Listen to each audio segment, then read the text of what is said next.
Good afternoon 8th Hindi medium के student. आज हम विज्ञान में पार्ट 3 संश्लेषित रेशे और प्लास्टिक के बारे में आगे पढ़ेंगे। अभी तक हम पढ़ चुके हैं कि रेशे जो संश्लेषित रेशे हैं वो कितने प्रकार के होते हैं, उनका उपयोग क्या होता है और वो हमें कहाँ कहाँ से प्राप्त होते हैं। इसके बाद हमने पढ़ा था प्लास्टिक के बारे में कि प्लास्टिक कितने प्रकार के होते हैं। फिर हमने देखा था कि प्लास्टिक जो है वो दो तरह से हो सकते हैं। एक तो होता है थर्मो प्लास्टिक और दूसरा होता है थर्मो सेटिंग प्लास्टिक। दो प्रकार से इसको बनाया जा सकता है। उसमें कुछ उदाहरण हमने देखे थे। विकल्प पदार्थ में प्लास्टिक के देखे था। फिर प्लास्टिक किस प्रकार से अनभिक्रियाशील है उसके गुणों को देखा था और वो कैसा हल्का, प्रबल और चिरस्थायी होता है। आज हम देखेंगे कि प्लास्टिक कुछ अलग है।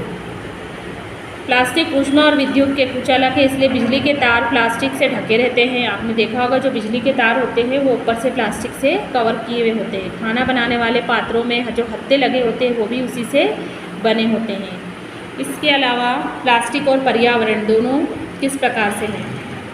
हमें प्लास्टिक और पॉलीथीन थैली में लपटी हुई वस्तुएं मिलती है। जब भी हम मार्केट में बाज़ार में जाते हैं कुछ सामान खरीदने तो हमें ज़्यादातर सामान किस में मिलता है, प्लास्टिक की थैलियों में मिलता है। यह कारण है कि हमारे घरों में प्लास्टिक का क्या हो जाता है, कचरा इकट्ठा हो जाता है जब भी हम सामान लाते हैं तो। फिर यह प्लास्टिक कूड़ेदान में चला जाता है। हम क्या करते हैं, गीला कचरा और सूखा कचरा अलग रखते हैं और प्लास्टिक उसको सूखे कचरे में हम रख देते हैं। प्लास्टिक का निस्तारण एक प्रधान समस्या है, बहुत बड़ी समस्या है। पदार्थ जो प्राकृतिक प्रक्रिया जैसे जीवाणु की क्रिया द्वारा अपघटित हो जाता है जैव निम्नीकरणीय कहलाता है, और जबकि पदार्थ जो प्राकृतिक प्रक्रियाओं द्वारा सरलता से विघटित नहीं होता वो जैव अनिम्नीकरणीय कहलाता है। अब जैसे कि यहाँ पर कुछ एक तालिका दी है, उसमें कुछ अपशिष्ट के प्रकार दिए हैं और अप्राहित होने में लगने वाला उसका समय दिया है और पदार्थ की प्रकृति क्या है उसकी। जैसे यहाँ पर सब्जी, फलों के छिलके, बचा हुआ भोजन, ये अपशिष्ट का प्रकार है। ये सभी के घरों से मिलता है और घरों में ये कचरे के रूप में हम क्या करते हैं, इसको इकट्ठा करते हैं। इसको कम से कम घटने में इसको कितना समय लगता है, 1 से 2 हफ्ते लग जाते हैं। इसीलिए तो हम इस पदार्थ से ये जो अपशिष्ट निकल रहा है इसे किसके रूप में ले सकते हैं, खाद के रूप में भी ले सकते हैं। इससे खाद तैयार होती है जो हमारे पौधों को उपजाऊ बनाती है। ये जैव निम्नीकरण का पदार्थ कहलाता है। कागज़ का उपयोग भी हम करते हैं। ये भी हमारे कचरे के रूप में घरों से निकलता है। कचरा हमारा जो घर से निकलता है उसमें कागज़ भी बहुत सारे हम देखते हैं। तो इसको जो अपराहित होने लगता है तो क्या होता है, 10 से 30 दिन लेता है। ये भी जैव निम्नीकरणीय है।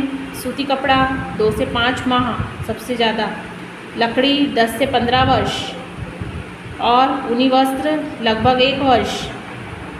टिन, एल्यूमिनियम और अन्य धातु के डिब्बे 100 से 500 वर्ष। ये भी जैव अनिम्नीकरणीय है। कितने वर्ष, 100, पूरी 1 सदी बोलो। प्लास्टिक थैलियाँ कई वर्ष लग जाते हैं, जैव अनिम्नीकरणीय है।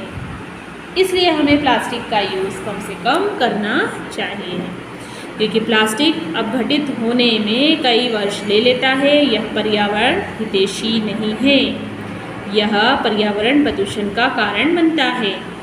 इसके अतिरिक्त जब इस संश्लेषित पदार्थ को जलाया जाता है तो पूर्णतः जलने में लंबा समय लेता है, जल्दी जलता ही नहीं है, देखा होगा आपने। इस प्रक्रम में यह भारी मात्रा में विषैली धूम उत्सर्जित करता है, निकलता है ना इसमें से विषैला धुआं। इस समस्या का समाधान कैसे किया जा सकता है, तो यथासंभव प्लास्टिक के उपयोग से हमें बचना चाहिए।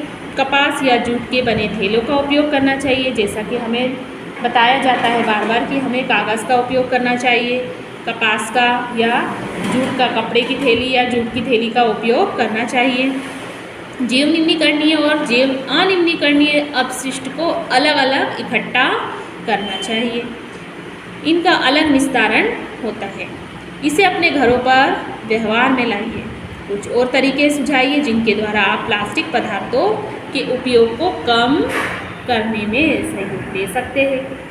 प्लास्टिक अपशिष्ट को पुनः चक्रित करना बेहतर होगा। अधिकांश थर्मोप्लास्टिक पुनः चक्रित किए जा सकते हैं, उनको फिर से पिघलाकर वापस से क्या किया जा सकता है, बनाया जा सकता है। उनमें कोई भी वस्तुओं का आकार देकर हम बना सकते हैं।